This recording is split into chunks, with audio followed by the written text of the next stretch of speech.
the perimeter, there are no stars. Out here, we is stoned, immaculate.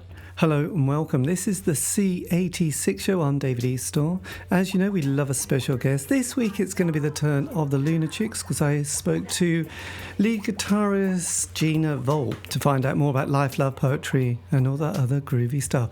Also, the Lunachicks have got a film that has just come out titled Pretty Ugly, the story of, which is absolutely brilliant. So do check it out if you get a chance. So this is going to be the interview. So after several minutes of interest and casual chat, we get down to the exciting subject of the early formative years. Gina, it's over to you.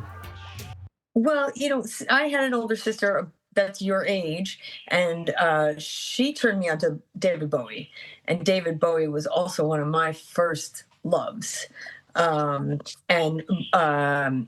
I would say in that, and then also I had another sister who was even older, who she and I are 9 years apart. She was a full-on 70s smoking pot, maxi skirt wearing, Farrah Fawcett hair, and she listened to all the classic rock. And so she turned me on to Pink Floyd. So right, that is classic. Yeah, and I fell in love with Pink Floyd, and I fell in love with David Bowie, and then my middle sister started getting the punk, so then I got obsessed with Blondie or the Ramones and the Clash. Right. So I would go back and forth between punk and new wave and then classic rock. Yes, it's always good. So does that mean that you're the youngest of three, by the way? I am, yeah. Right, me too. There you go. That's interesting, isn't it? Are you the artist? It's usually the youngest is usually the artist. I think by then the parents had slightly not worried about the, how to bring up the baby. They thought we've done well on You're two. on your own. You're on, and you can just get on with it. We're not going to bother with reading. There was a book by Dr. Spock, not the one from Star Trek, but about, how to bring a baby up and stuff like that. And I think that got thrown out after the first boy. But I had an older brother who was 7 years older than me, so a bit slightly similar, but he was into progressive rock. So I got the whole Genesis, Wishbone Ash, Pink Floyd. I'm sorry. I know, I look at him and I think, God, you could have just done so much.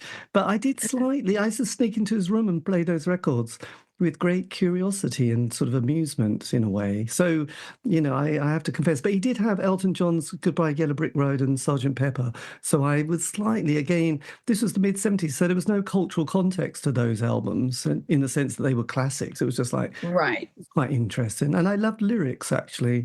It was I was also a big fan of the Carpenters because I thought lyrically they're just beautiful. So there you go. Never got into them, but I will say one thing about the prog rock, which aside from Pink Floyd, I did not get into the prog rock stuff, but the album cover artwork, because I still am a visual artist. So the album artwork on those albums mesmerized me. Like Emerson, Lake and Palmer had the H.R. Geiger cover. You remember that?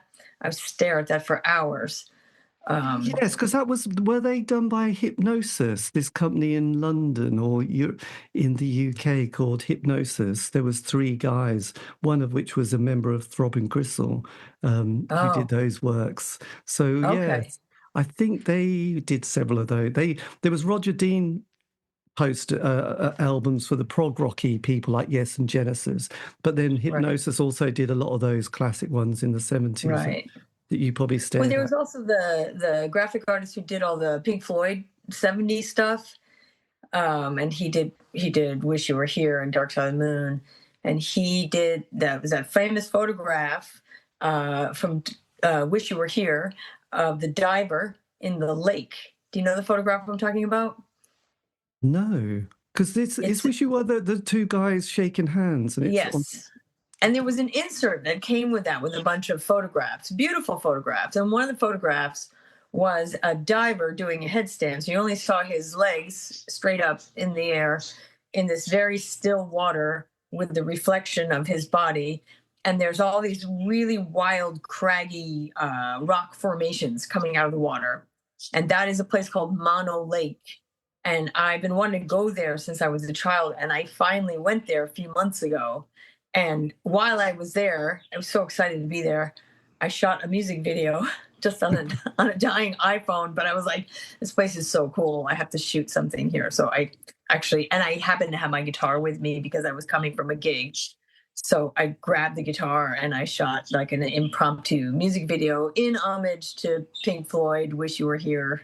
Yes, Yeah. God, that's fantastic. Yeah, because I think there was a guy called Storm Aubrey, and then a guy who was in Throbbing Gristle called Peter Christopherson. I should have rehearsed this, shouldn't I? We'll have to cut all that last bit out. Well, No, we I won't. did not know about the Throbbing Gristle thing, so that's extra points for cool because Yes, I like I Throbbing think there were Gristle. two kind of, I don't Oxford, Cambridge kind of guys who were into graphic design from Cambridge, etc. And they then thought, God, we're good, but we need a bit of edge. And then this guy who was part of Throbbing Gristle. But yes, I should have rehearsed all this before. I should have done a bit more revision. But anyway, if you look at the company, Hypnosis, they've got some really nice books that came out, because I did an interview with one of the people who was still alive. And yes, it's quite interesting. So that's good. So look, then, so what was your first gig you went to, by the way? Um, I'm kind of embarrassed to say the first live show I ever saw Was it Wonder was a Woman? hardcore matinee. And I don't even know who the band was, some just local hardcore band. I didn't even like hardcore, but I was 14, and that's what you did on the weekends. You went to these daytime shows that were all ages at CBGB's. And it was a lot of hardcore, which I didn't care for because I was a punk rocker, but that was exciting.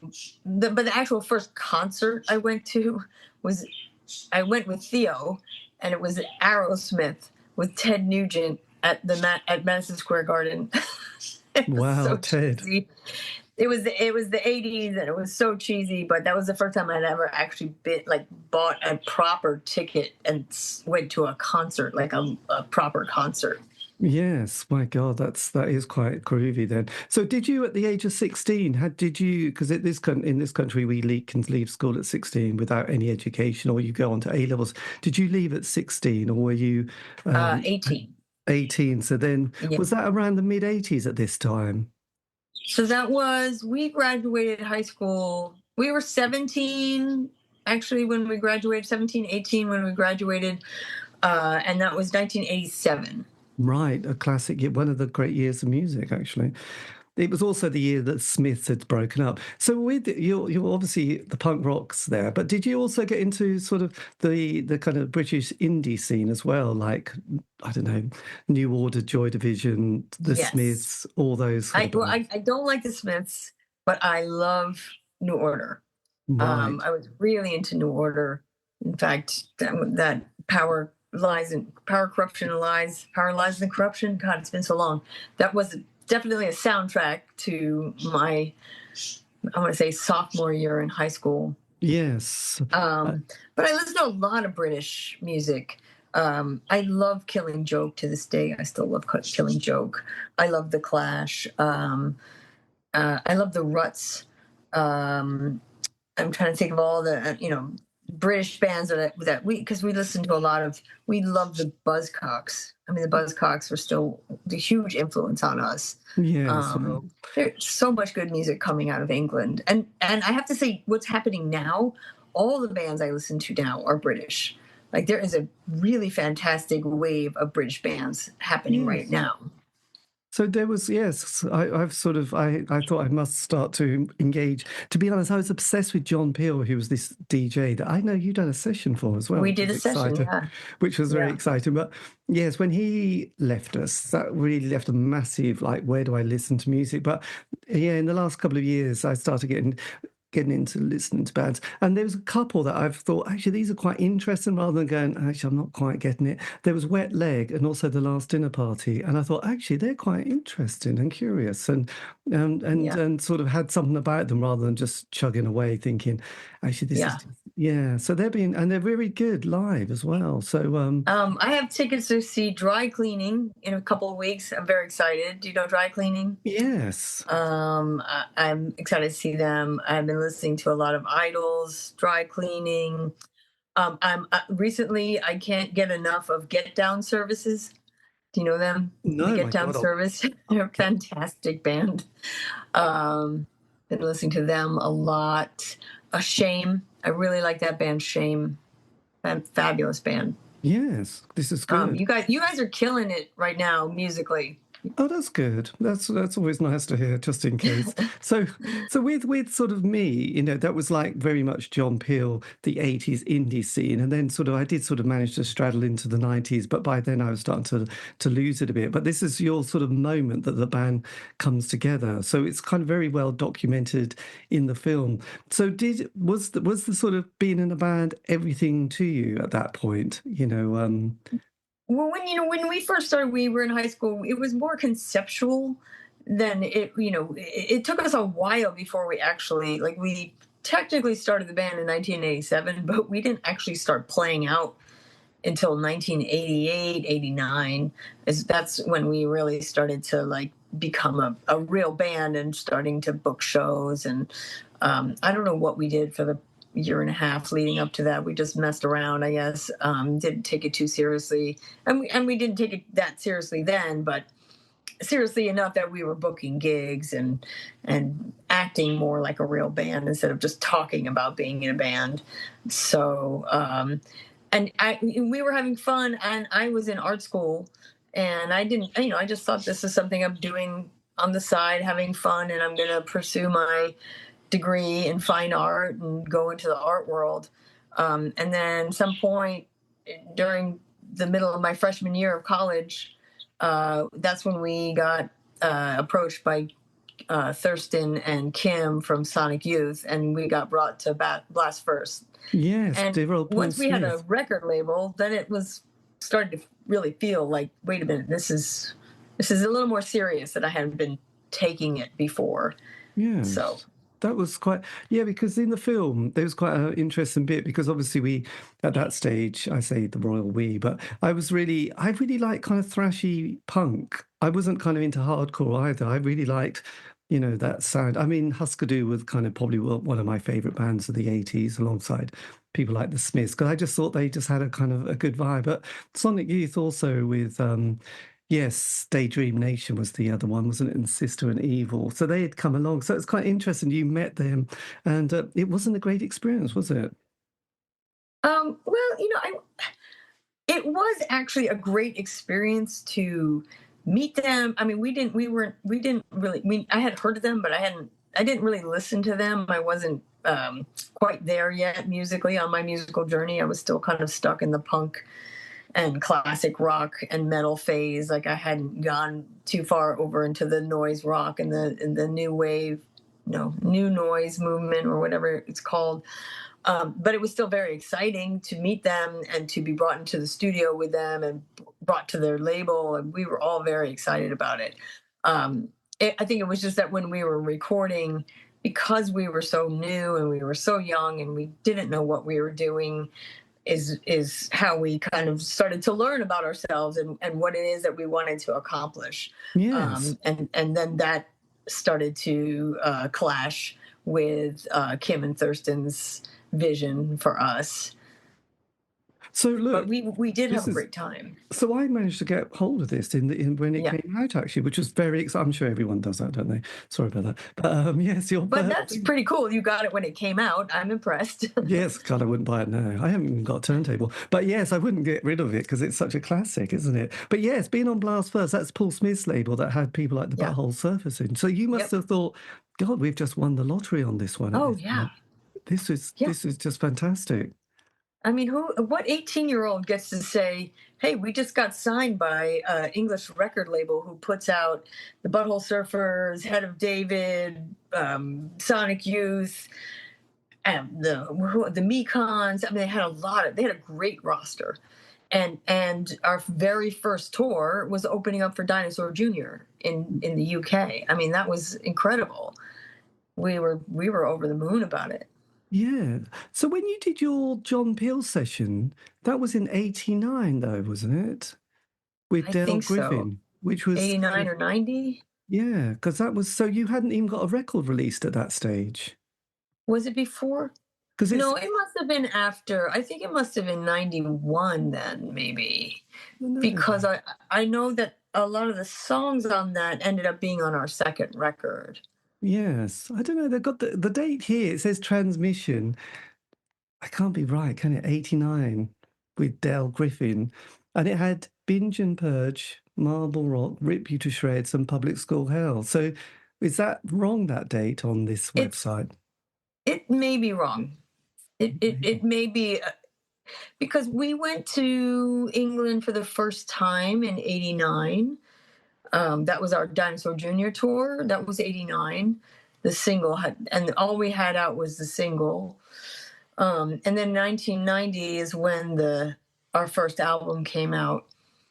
So, and we went to England often. We were over at the UK often doing tours because of Blast First. And so I think the Peel session came a couple tours in. Yeah, it wouldn't have happened on our first tour. And well, it's interesting because from this list, or from the BBC, it's got, from you, that's got this is exciting, is it?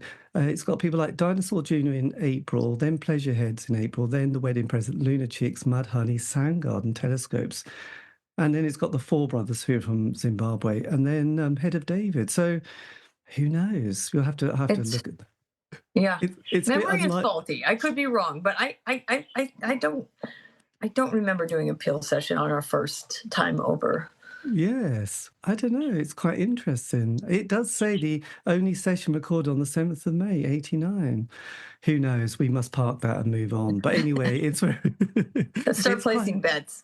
I know. Take bets from the audience. You were there. I wasn't. I don't even know what I'm talking about. Do I? So yes, the Blast First was the one. I mean, to be honest, being from England and stuff like that, we were always very excited when Peel played anything from another country, especially America. You would just want to like it. So I think you picked up a quick fan base, didn't you, from the UK, because it was just always going to happen. And we had bands, there was a band called Silverfish who were brilliant, and then the Faith Healers, and then we'd had sort of people like My Bloody Valentine. So there was kind of always an interest in noise and that North London scene as well, which was there. So anything with kind of noise and racket always made us very excited. But you were much more melodic as well, and had a pop sensibility about the sound, because that's what made it such a catchy combo, as John Peel would have said. Yeah. Well, we always like to sneak in the hook, and again, a lot of our influences were more conventional, I guess, or classic, like songwriting, as opposed to like some of the, like Sonic Youth, where it's a little more artful and it's a little more experimental, it's more avant-garde, and we were kind of more in the, regular songwriting camp of verse, chorus, and not really trying to be too artful about it, I guess. Because you do rock through the whole 90s, which is kind of interesting, because at that stage, we started with things like Nirvana and sort of, I suppose it was Bleach, wasn't it? And Nevermind. And it was all looking very good. And then it sort of ends with Woodstock 99, doesn't it? I mean, it's a strange decade to be in music, really. What was it like for you? I mean, you do sort of highlight this in the film quite a bit about how you had to deal with it, which is, it still makes you feel really like, God, that would be weird to be one of those men shouting certain comments. I mean, it's just the 90s is a bit strange, isn't it? Because in the UK, it was we had a lot of poverty-ish, relatively in the 80s. But in the 90s, suddenly there was money and there was cocaine and champagne, and everybody was suddenly getting very optimistic in this country. And then the music went from sort of like, oh my God, it ended. It didn't end well, did it really? What was it like for you in the band at this stage? Well, it's funny because it's all we knew, right? So when I looking back now with the context of all these decades afterwards, it's actually my least favorite decade for music. Most of the music I listen to is either before or after the 90s. But at the time, we could see outside of it, and there was a lot of music we liked and listened to and immersed ourselves in. But comparatively, I don't know why I kind of avoid most of that era when I'm sitting down to listen to music. And I can't really say why certain eras produce better music than others. But I don't know. Even though it's the era I came up in, it's my least favorite musically. Yes. Yes, I've slightly, yeah. I mean, we had the whole Britpop thing, which wasn't too bad. It was still relatively sensitive, whereas I just saw these kind of men sort of staggering around on stage with their sort of Jack Daniels bottles, singing about their issues with their stepfather, and I just thought, I'm just a bit too old. I grew up with Joy Division and the Smiths. Are you referring to Weezer? Say it isn't so. Well, Which is a no, great song. That is a great song, I will say. And that is kind of sounds like he's talking about his stepfather rolling around on the floor with a bottle in his hand. I think something to that effect. well, I suppose it was all those bands like Pearl Jam and Soundgarden, and it was just like when you get to an age, you think I can't really relate to these guys Yeah. that much. They're all a Yeah. bit. They're the sort of people. If I walked into a pub, I'd have gone, "Shall we go somewhere else?" I just don't have a good feeling about this Well, bunch. you had this like little residual hangover from the 80s metal scene that trickled into the 90s as well. So there was a cheese factor that kind of stunk and lingered over some of the bands and some of the music coming out. A little bit of this like cheesy metal stuff, which came from glam, which was really cool. And then it went to Yes. cheesy 80s hair metal. Then it kind of lingered over to the 90s. And then luckily by the 2000s, it was all gone. It was, yeah, I think, did you see Woodstock 99? Did you have to? I didn't see it. I don't know if I want to see it, honestly. No, I've only seen it recently, and it was quite horrible. It was like watching Apocalypse Now. It was like, oh my God, this is getting worse. It's already bad. It's only Friday, and then you've still got to get to Sunday, and you kind of have to do it in 3 stages. But it's kind of interesting as a cultural point, and you think, wow, that was weird. What was that Yeah. about? How did it kind of go so badly in one short time? Because doing these interviews with this, because I don't know if you remember the cassette, the C86 cassette, because what I found, most bands have a 5-year narrative. They have the 12-month honeymoon period, then they get a John Peel, play with their single, John Peel session, just like you, really. And then the first album, the Transit Van, the second album, a bit bigger, and things are going well. And then the third album, 5 years, and it crashes. And most bands from Britain, if they ever go to America, they often go, we went to America and came back and broke up because it just destroyed them. But you did sort of last a good 10 years and have had something like 6 albums. So and you went through quite a few members. And in the film, the drug taking just would have finished most people off. But you managed to navigate that, which was kind of extraordinary. How did you manage to survive that kind of interest in furnace? So many points to hit. First off, I did not realize there was a 5-year 5, yeah. kind of formula. So that's interesting to note. Yeah, we skirted that, obviously. Then as far as we went to England before we went to America in a lot of respects. We had played New York. But aside from that, we toured England. Our album came out in the UK. We had more of a name for ourselves in the UK than we did in America, and we had toured England at least 2 or 3 times before we even did our first tour. And our first tour in America was in 1991 with the Dictators. So we had the very opposite effect, that we actually had a better presence and more visibility in the UK and in Europe than we did in our own country in America. And then as far as longevity, I don't know, maybe because we started when we were so young, maybe because we didn't have the same kinds of expectations and aspirations, that we just kept on going despite all the hardships. And then also I think the element of friendship in there, where with the drugs, as hard as it was, we just weren't willing to give up on each other. We were too tight. We loved each other too much, and we just weren't able to let go of each other because we were a family. So we were willing to stick it out, fight it out, and make it work, Yes. however that may be. Yeah, it was 13 years actually. Isn't that crazy? Yes, that is. It was like the Fleetwood Mac story meets kind of Motorhead Hawkwind, wasn't it? It was like this kind of the romance factor with lots of hard drugs, which was just. And I guess, I mean, with a lot of bands, including Hawkwind, I mean, it's like there was like two factions. There was like the people who were taking speed and those who were taking acid, and that was apparently a bad combination. So did you, with your band, I mean, they got really heavy into heroin at this stage. I mean, the one drug that Lemmy absolutely hated, because I think his early girlfriend died in the bath. So how did, that must have been really difficult to cope with the personalities and the destructiveness of it at that stage. Yeah, heroin is the worst. Out of all the drugs I've done, it's the one drug I refuse to do because I kind of knew that I would like it too much. I mean, it just it seems like, it's just the one that destroys everybody, takes everybody out. But our first drummer, Becky, it really took its toll on her, and that's ultimately why we had to kick her out of the band. But now she's, years, decades later, she's clean and sober, and I'm very happy that she's, was able to survive that. But that was really hard. And then after we went through that with her, we had a similar experience with Sydney on heroin, and we were just and Sydney, because the core of the band was Theo, Sydney, and I, and then Cindy and Cindy.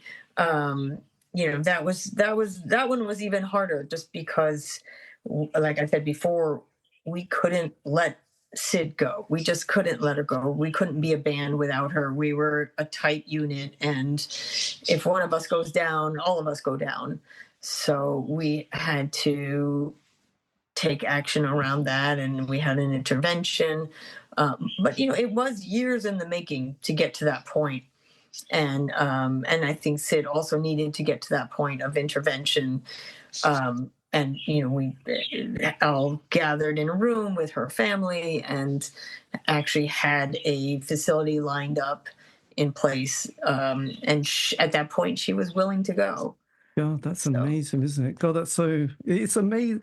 I mean, it's a fantastic film. I mean, it's so beautifully done, and it's got such a lot of energy and passion. But it's so nice that so many of the members, are still alive, which is fantastic, and also, have spoken to the camera and sort of spoke about it as well, which is always great to hear people's different stories at that point.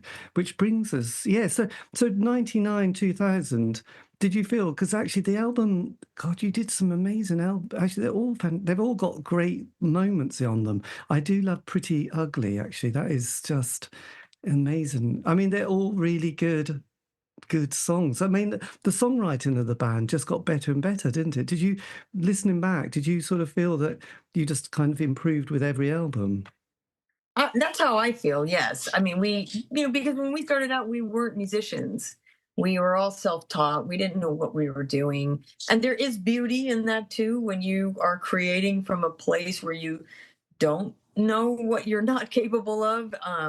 So there's freedom in that. And then at the same time, as we got, older, and as we became more proficient at our playing with our instruments, we really understood what we were doing and what we were going after. And so we can hone in on those things in a way that we couldn't when we were amateurs. So I like to think, I think we got much better at songwriting, at crafting, and at executing the music. Yes. When you were doing Luxury Problem, which was the last one, did you sort of feel that was going to be the end of the band at that stage, or was there a sense that this was going to be it, or was that not even close at that point?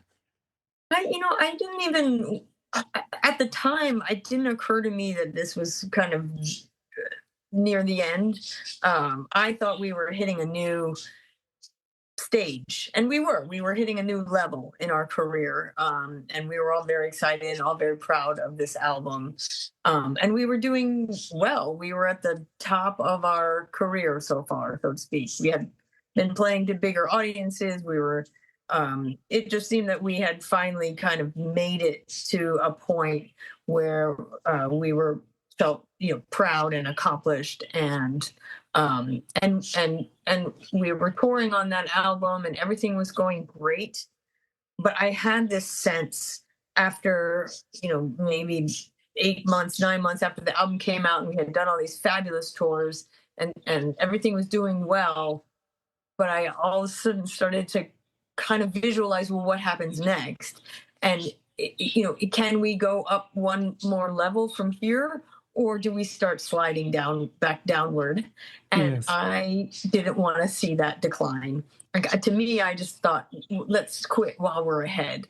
We're at this beautiful place right now. And I don't want to go back down. And I think I was afraid that we might start to glide back downward, and I didn't want to be on that side of things. I wanted to just keep it as it was. Yes, God, keeping it nice. I did sort of find, and slightly, this is a bit of a sweeping statement, but a lot of artists who have got their decade where they do the work, their sort of next decade is often a little bit hit and miss. I mean, thinking of people like David Bowie's 80s work, and there was quite a lot of bands that you thought, God, they were just so there on that zeitgeist. And then there's this kind of moment you can see they're slightly like, oh, I'm not quite sure what I'm supposed to be doing at this point, I mean, I suppose especially a lot of those 70s artists I grew up with, they got that production sound, which was like, oh, this isn't new at all. And lyrically, it's not. And they try to do that video that a lot of people did in the 80s, which sometimes they had a mullet and suddenly it all went, you thought, oh dear, let's skip the 80s, mate. It's not good. Thinking about the last couple of Black Sabbath records, right? The 80s, like Yes. super, super 80s Black Sabbath records. And you're like, wait, what band is this? They started introducing all this synthesizers. But also it was the end of it was 2000. So like we were now in the millennial, and we were also all turning 30. So this was a turning point. Yes. A turning point because we had this record, a turning point because the century ended, and a turning point because we were hitting this new age. And I personally thought, this has been fabulous, but this is just one leg of my journey, and now I want to go and see what else I can make. I want to sing. I want to make other kinds of music. I want to continue growing as an artist, and I didn't want to feel that I was trapped in this one configuration. Yes, well, yeah, I could imagine. I always thought that it's probably quite healthy to do that, and also it sort of probably stops you going sort of insane as well. So then, how did you navigate that next kind of part, the next journey into sort of another adulthood at this point? Because obviously you hit 30, and that identity, everything about it was the band and this group of people. Then, so what's it like when you sort of wake up in the morning and it's not there, and actually we only had dial-up phones at that point, didn't we? So we didn't even have that much, but we didn't have that much. But then at the same time, you didn't even have that sort of like people saying, oh, when should we rehearse, or when should we work? So yeah, so as an artist and as a person, how did you navigate your O years? Well, I'd say for the first 6 years, so I started another band, and I put out two full records that I paid for myself. I put them out, I was my own label. So I learned how to do all those things of putting out records and booking my own shows. And, certainly that was a step down from Lunachicks, where we had agents and we had a label and we had a team of people that would help us from time to time. And I was doing this all on my own. But I was still so proud of what I was doing. And then around 2006, then life reality hit, and I had a sick parent that I had to take care of, and I started having to think more about like, how am I going to make money? And I started a business. So I started doing life things, but I remember at one point I was like, why? I feel like I have time on my hands. I don't have a rehearsal to book. I don't have a tour to schedule. I'm like, what am I going to do with myself? My entire adult life revolved around touring, rehearsing, writing, recording. And suddenly I had stopped doing Bantam, and I had stopped playing. And so I started doing triathlons. Just Oh my God, did you? This is so good. Because this is what I've slightly got into in later life. I did not see that coming at all, actually. My God. So that lasted for a few years, but then I went back to doing music because I used to, so. So were you a strong swimmer, or was that okay? Yes, it was swimming. I love to swim. That's Right, what got God, me into it. that's the thing that floors me every time. I sort of get the fear, and yes, but that's at the same time, it's a good thing, you know. You got the swimming, cycling, running, or in my case, you just shuffle along after. Because I don't do enough training to do what they call brick sessions. You know, Oh, the break. Well, I never did an Ironman. I just stuck to the Olympic size triathlons, that's which are absolutely way more fine. doable than an Ironman, which I don't think I could ever Well, I handle. have done the odd 70.3, but again, that's, you know, nothing to because the swim isn't that much different distance wise. So it's just the bike and the runs a bit more. But, you know, if you plan to have the day to do it, then you're all right, actually. You can get around How it. long is the bike and the run? So it's a 55-mile bike ride. He says, you know, Okay. and the run is a 13-mile half marathon. And again, Okay, no, I could not do that. I hate but running. yeah. The run kills me. But the good thing is you can always go. Sometimes I've done it as a relay. So I've sometimes said, Mm. could someone do this sort of swim? And then I don't mind doing the other bits of it because, yeah, I get the fear in open water, actually, I have to confess. Yeah. So, Well, oh, you never well. know what's in there.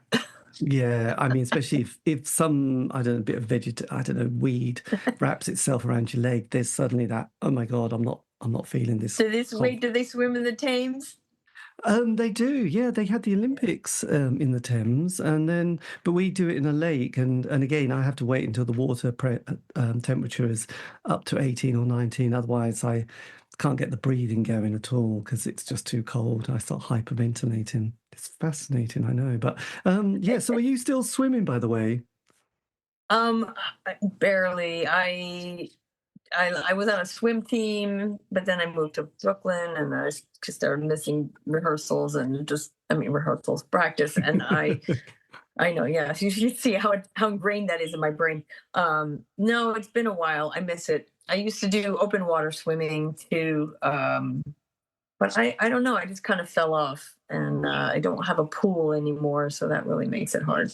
That is a bit tricky, isn't it? Yeah. So, Yeah. sorry. Yeah. God, I miss that. Yeah. So, that's cool. Then, then, yeah, and then the team period. Then we had the lockdown. Yeah. So then the Lunachicks start to sort of. When did it? Because you've had the odd the reunion, haven't you? There's been the odd sort of get back together over the decades. So when did we did one in 2004. We played. There was a huge march called the March for Women's Lives, and it was a huge pro-choice march in DC, and we opened up for Joan Jett. So for that, we got back together. We had only been apart for 2 years at that point, Yes. but that was the last time we actually played together. And then I guess sometime in around 2015, we started talking about writing a book because we have a good friend, Jean Fury, who's a writer, and we started discussing that with her. And weirdly, around that same time period is when Ilya approached us with the idea for the doc. So Brilliant. these two things kind of started almost around the same time. Oh my God! So they were completely like two totally different. Yeah. And was it an immediate yes to both of them, or because I think the book was a lot easier than the film because the book was something that we were creating alongside, with Gene as a collaborator. The film was just us merely as subjects. And we're so used to being hands-on and doing everything ourselves that it took us a while to warm up to the idea that we had no creative control over the film, that we were merely the subjects and that this was Ilya's film, and she was going to, make it as she saw fit. And, we had a little trouble with that at first because it takes a tremendous amount of trust to hand over your story, and we didn't know how it was going to come out, and we didn't know if we'd be able to say, like, hey, I really wish I hadn't said that, can you take it out? There was some debate about that. But I've known Ilya since college. We went to college together, and I think she's brilliant. I think she's a brilliant filmmaker. So I personally knew and trusted that she would tell the story, um, and I think that eventually we all started to, trust her and handed that control over. And I think that's why it's such a good film, because she didn't allow us to meddle in, or self-censor, in dealing with the harder aspects of dealing with the drugs and the breakups and the fights, and those things were not easy to talk about. And maybe had we had more input, we would have tried to mess with that stuff and edit it out. And I'm glad that she didn't allow us to, because I think the end result is a perfect film. Yes, I know it's good. There's what I got slightly, I might have missed it, but was it this sense that she's making the film with the idea that the band were going to reform, but there was still that little bit of tension that you might not reform? Was that an underlying part of the storytelling to the film? Because you had Jennifer from L7 saying, "Yeah, you should definitely get back together." So was that the premise to begin with, of this band who had been around in the 90s who weren't, and trying to persuade them to reform while telling their story? Was that roughly part of it, or have I missed it completely? It might have been for Ilya, and that she didn't really tell us that, that's what she had in mind.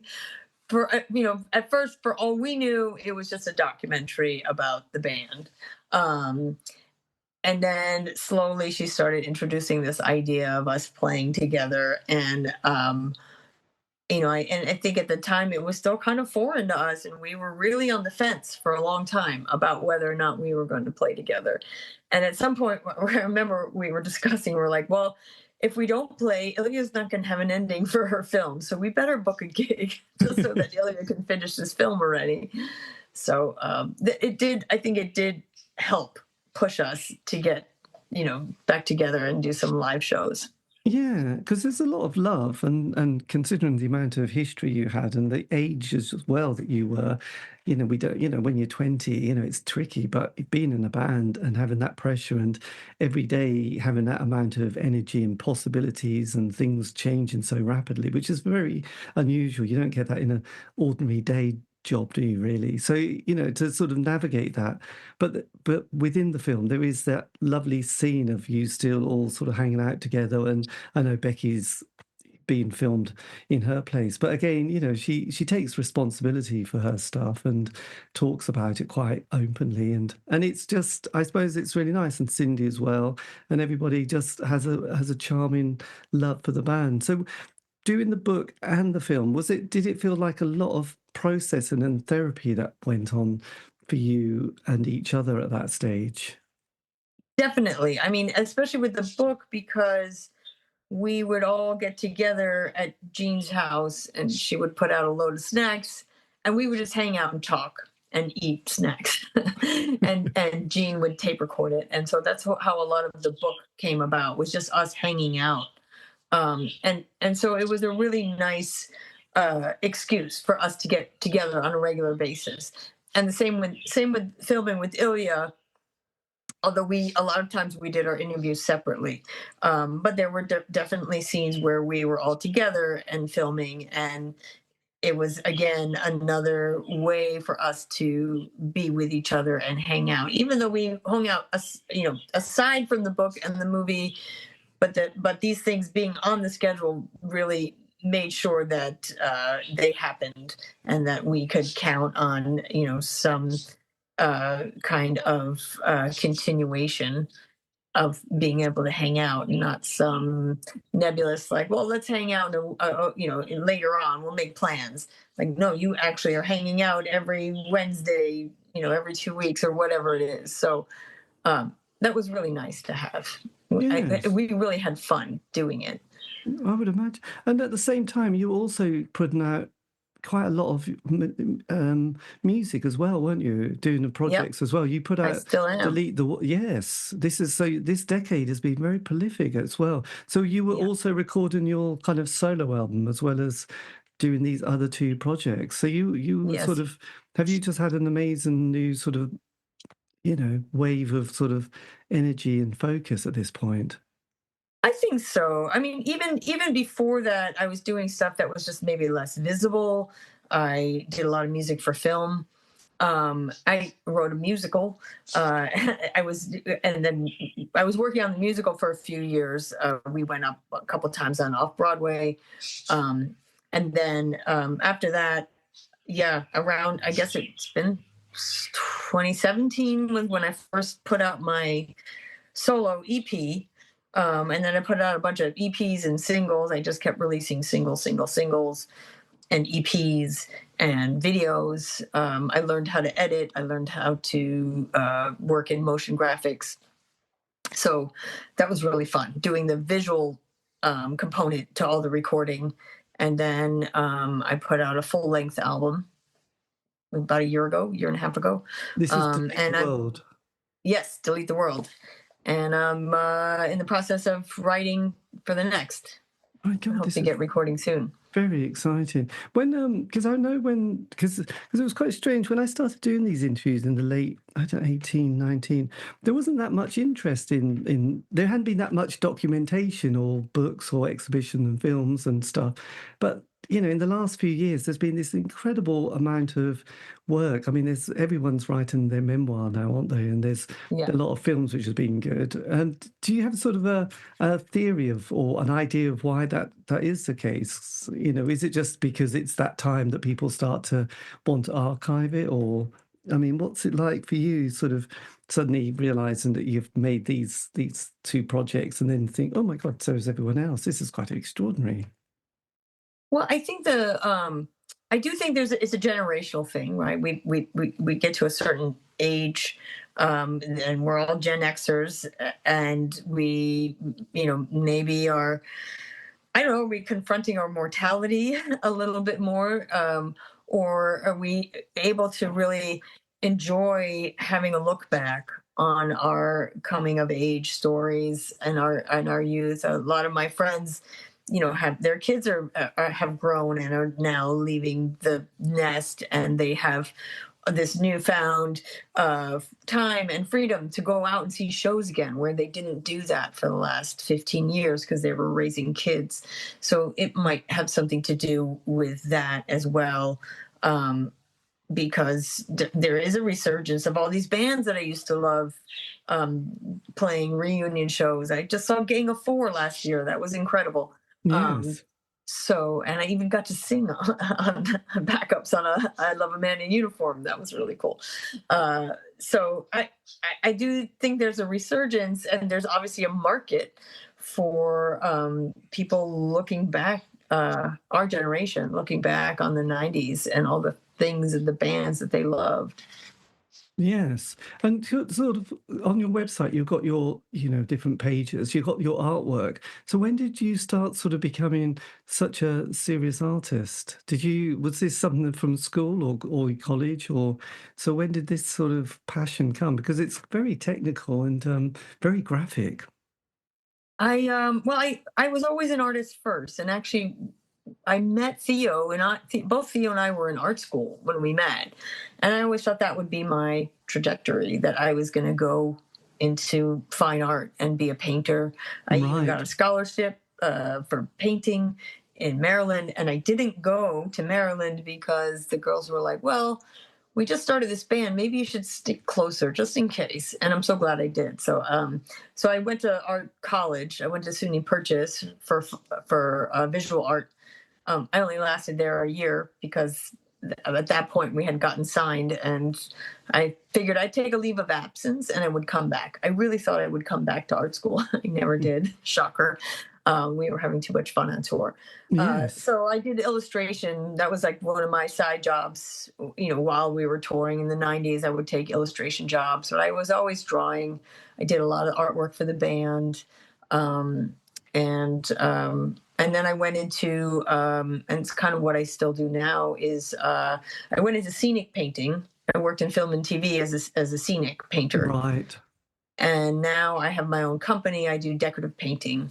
So I do a lot of finishing and murals and fine art decor. Crikey, that is yes, it's all there on your website, isn't it? And there was in the film, there's your exhibition as well, isn't there? So everyone comes together, which must have been a nice touch as well. Because one thing that you touch on in the film, which is always a bit of a sensitive subject, was it to do with the royalties or the songwriting credits, those little moments that bands have to sort of, I suppose as adults, we're not that great at talking about the money bit of life, are we? Until it all goes wrong. Was it one of those ones that the band had gone along quite nicely, and then things started to develop and people started wanting to change the contract? Yeah, I mean, and that was me. I created that. I was doing a lot of work as far as like booking the band, dealing with all the admin stuff. I took care of so much of the nuts and bolts that nobody else wanted to deal with. And then I felt like I was also doing a lot of the songwriting, and I had wrongfully conflated those two. And I just felt like I was carrying such a heavy load and not getting recognized for it. And they really are two separate things. But at the time, I just thought like I wanted some kind of acknowledgement that I was doing what I felt was a larger share of the work in the band. And so I thought, well, maybe, because we split everything evenly as far as money goes, royalties, songwritings, everything was always a 4 or 5 way split when we were 5-piece, and then we were 4-piece. So yeah, I caused that dust up by asking for, and it wasn't even, I literally, instead of a 25% share, I was like, can I have a 28% share? But it was a very contentious issue for Chip, and I had not known that. I did not know that Chip felt so strongly about that. And there was no money to split anyway. Like what the tens of dollars that we made. For me, it was more symbolic that I just wanted somewhere on some paper that I just did more work.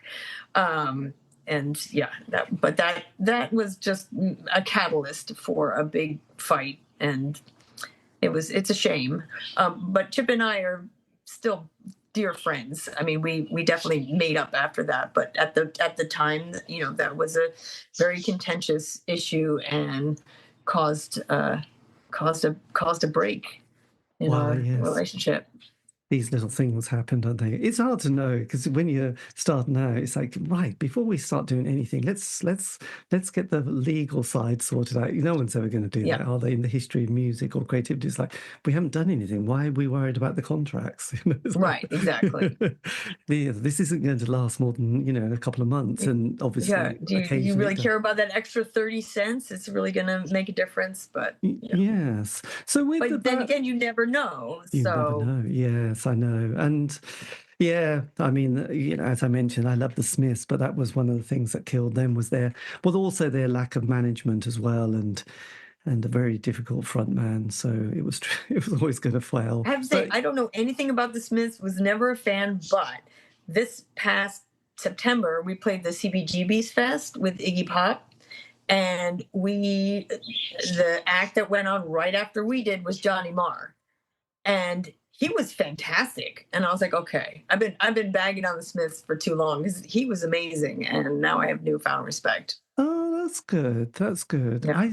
I do think he's a great guitarist, but to be honest, I'm never that great on his vocal. I think his singing all right live? I just always felt that it's a bit, he needs a singer in the band, actually. That's just my right. Yeah, maybe. I mean, I guess I wasn't, still musically not my thing, but so I wasn't really paying attention all that much, but the sound was great, and he's a great guitar player, so maybe I was just focused on that. And he's a nice chap, so, and unlike the singer of the band, who's gone a bit odd. But actually, that's the good thing. None of the people in because a lot of people, I realised on that subject, there's that moment like Johnny Rotten, Lydon, Morrissey, they had this great significance and then they're not relevant and then they become slightly bitter and twisted and start coming out with comments that make you think, oh, God, that's really spoilt my love of the Sex Pistols and Public Image.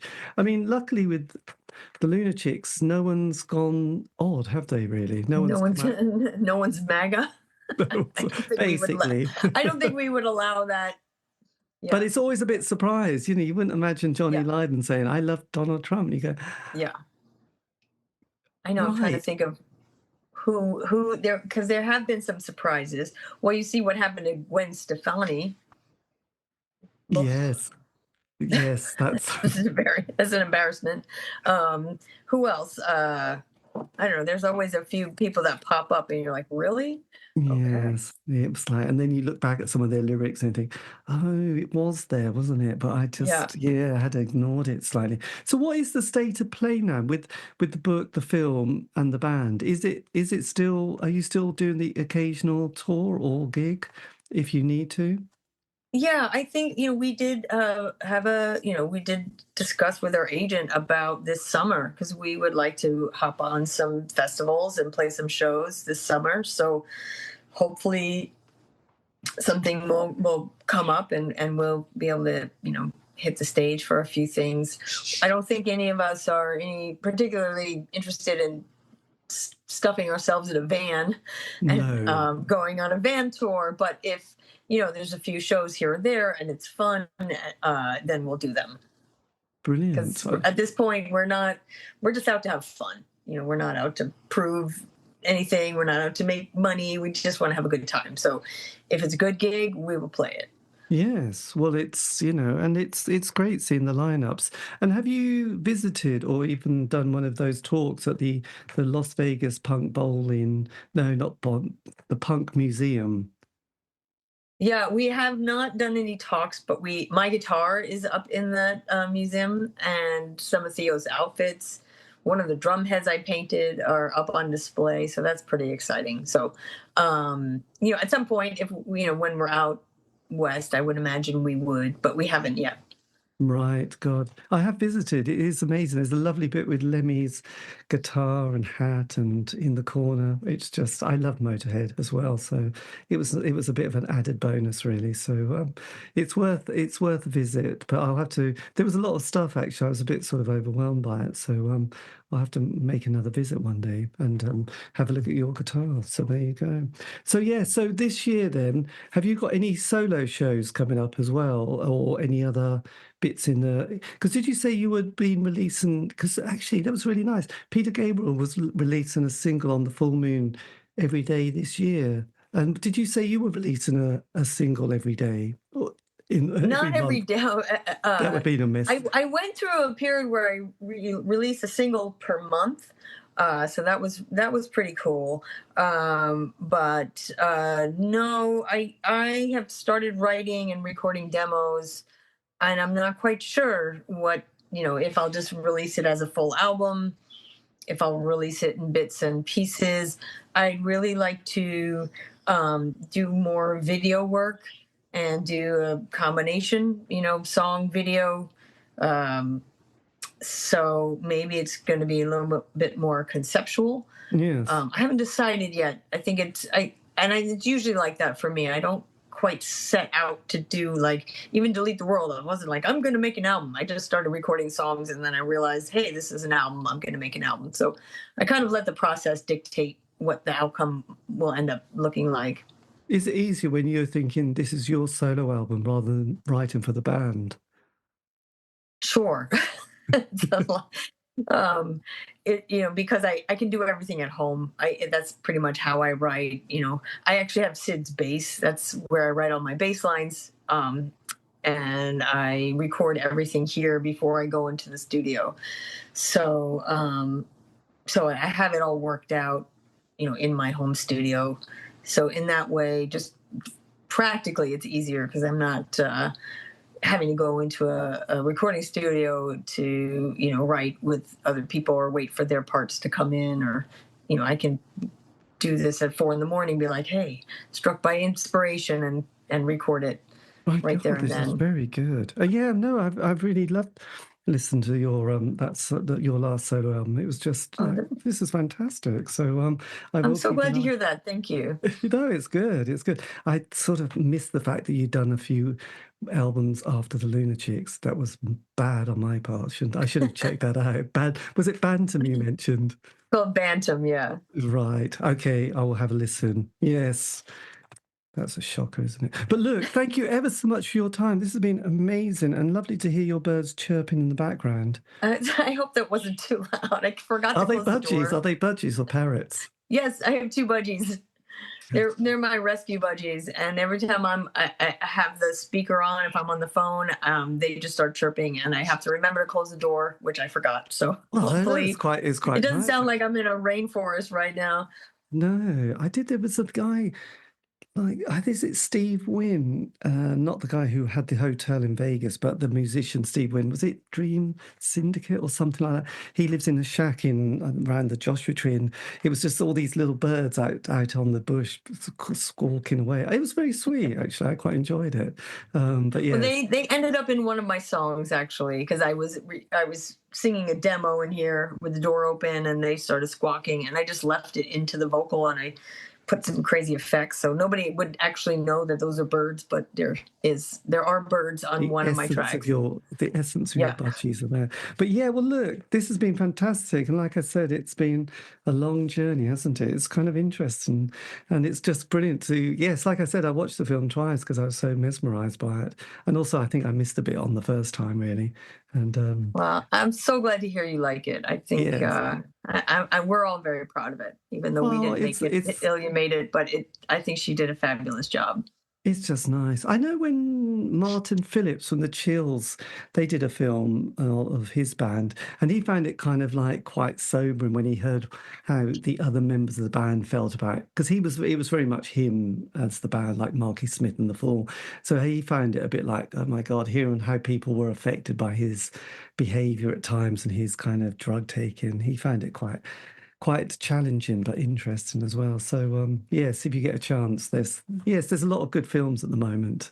So okay, I would love to check that out. Yeah, check it out. But look, thank you ever so much for your time, and thank you, Cordelia, as well, who's there. I can see. Thank you so much. Thank you both so much. Yes, thank you. It was David. It was great to talk to you. Really, I really enjoyed going down the musical rabbit hole with you. So I appreciate that. I love talking about music and bands that I listen to. So yes, well, look, take care and have a great weekend. Okay, thanks for your time. Bye, Cordelia. Right. Bye-bye. Bye. Take care. Bye. And that was me in conversation with Gina from the Lunachicks, talking about her life in music, her solo project, and also her art, and the new film, Pretty Ugly. This has been the C86 Show, David Eastaugh. If you want to contact me, you can on any of the social media platform sites. Just do C86 Show.